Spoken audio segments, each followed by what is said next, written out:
Welcome to Not Milk Never Milk. Subscribe if you're lactose intolerant. You're starting now? Plug the set-top box into power and confirm its LED lights up. This powers the internal tuner and network chip.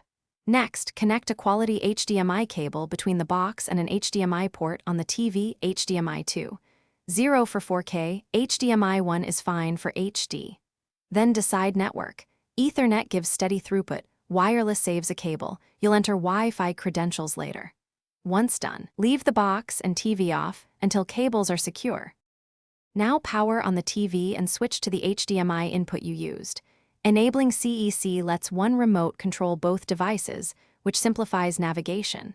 Power the box and follow the on-screen network setup.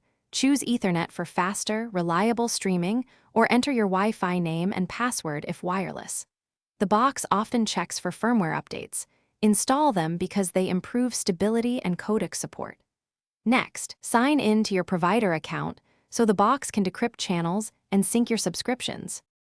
Finish by setting resolution and HDR to match your TV, choose 4K or 1080p, and enable HDR only if supported, because mismatched settings cause black screens.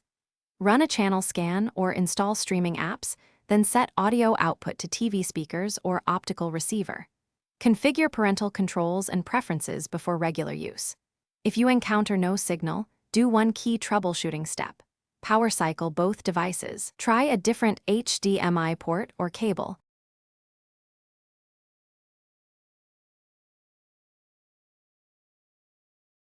Thanks for watching. If this was helpful, leave a like and consider subscribing. See you next time.